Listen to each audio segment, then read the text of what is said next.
Hello, everyone. Welcome to this week's Love Gymnastics Live. Hope you are all having a great afternoon. Just to quickly remind you guys, we are using StreamYard today, and you need to enable those notifications so we can see any posts or comments that are coming through. So make sure you enable that for us so we can see all of your chat. Exciting times.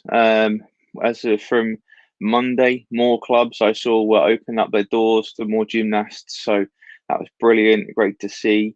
And us in the group, guys, we'd love to see some of those pictures and stuff like that. So if you've got any from opening this week, just fire them in there. We'd love to see those.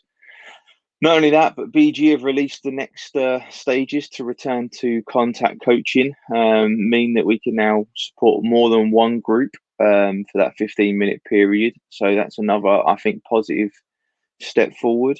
So all in all, generally, I think things are moving in the right direction. But this moving on to this week's topic, psychological or physical prep, which is more important. Hopefully by the end of today, I'll give you some key points to consider when we're looking at the importance of physical and psychological prep, and then you can take those away and do with them what you will. Hi Kim, hope you are keeping well over in the States. See Mariah's smashing it. It's great to see. So my kind of thoughts behind this was I had a little look through some articles, as you do as you kind of peruse around. The interview we did the other week with Pete and Gianni, it got me thinking, what is more important, the physical prep or the psychological prep? Which parts of those are more important? Is one more loading than the other? And then if you guys have tuned in, maybe you can chime in and let me know what you think is more important. Is it psychological or physical prep, or is it a blend of both? And I'm sure there are some other factors that you guys can think of. So I think that personally, neither is more important than the other. We shouldn't lack physical prep, of course not. However, we also shouldn't lack the understanding of psychological prep.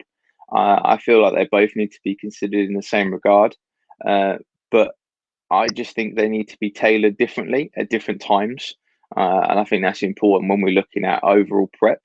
And the other thing that I think is a lot easier and is stereotypically easier to do is physical prep. It's easier for us to do physical prep than it is to do psychological prep, I think, in generally in our setting. However, we need to not neglect that psychological side of it as well. Us as coaches, I'm sure you've all been through your courses and things like that. We can easily understand how we need to prepare physically. We can increase repetitions, we can increase sets, we can increase numbers, load. There's loads of different ways that we can physically prep. But when we need to think about that psychological load, we spoke briefly, didn't we, a few months back on another live about stress, mental rehearsal, competition simulation, ways that we can increase psychological load, replicating that competition environment. And what I think is quite tough and something that we need to be conscious of is we can't be putting our athletes under both maximal physical stress and maximal psychological stress. I think we need to make sure that we taper it, because I think if we were to do both, then it can lead to excess injuries. We could have breakdowns, and those are certainly things that we want to avoid. So the way that I think about it is in waves, and I've done a little drawing for you guys. Now I always get this wrong. It's probably going to be backwards, of course. Oh, you can't even see it because my background. All right. Well, pretty much what I had I had two lines, my physical prep line, which kind of went up and down in a wave, and then I have my psychological prep line, which literally went opposite. So what happens is when you have your kind of two lines, they switch. They chop and change. So the more load you're doing physically, the less load you're doing psychologically, and vice versa. So when we think about the way to do it, is when if you're taking an 8-week competition build up, for example, I think at the start of your prep, you're going to be doing loads of repetitions. You're going to be doing loads of skills. You're going to be doing lots of physical stuff, which psychologically isn't that demanding on the athlete. Whereas once you get closer to that event, you get close to that competition, you're going to be simulating that event. You're going to be simulating those things. So the psychological stresses are going to go up, and then the physical ones are going to come down. So I think that by doing those training and doing that, there is not one that is more important than the other. However, one thing that I do think, and I think is something that we should consider, is the age and stage of maturation of our athletes.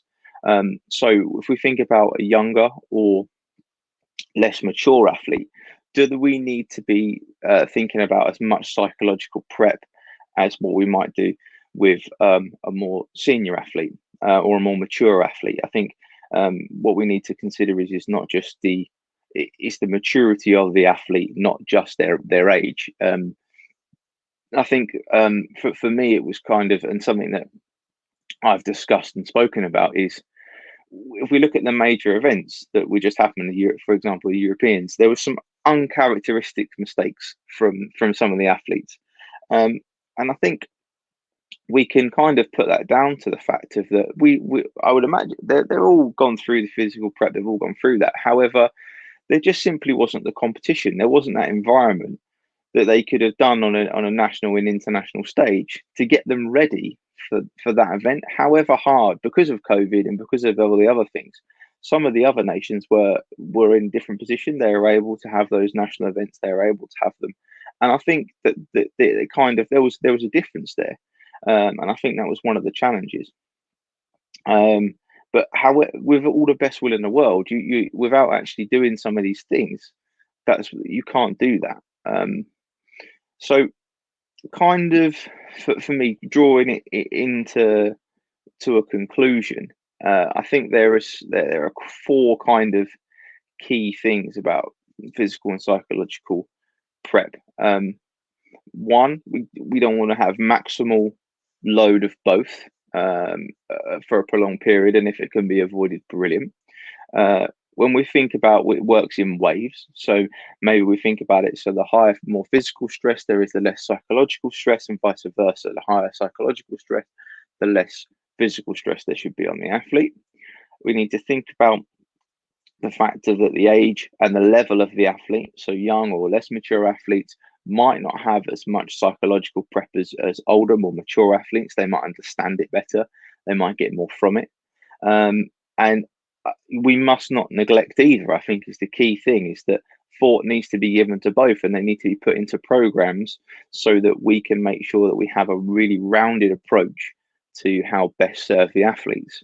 I've got some articles on this, and I've managed to dig some from the old Tinterweb, and I can put them in the comments if people want to have a read. And I just hope that it's given some people some food for thought. And hope you have a great rest of the week. And we really would love to see some of your, if you guys have got anything exciting going on in your gyms or anything, we really want to see that in the group. So thanks very much for you guys that have tuned in. I hope you found that useful. And I look forward to seeing you all, hopefully, in the not too distant future. Thanks very much. See you later, guys.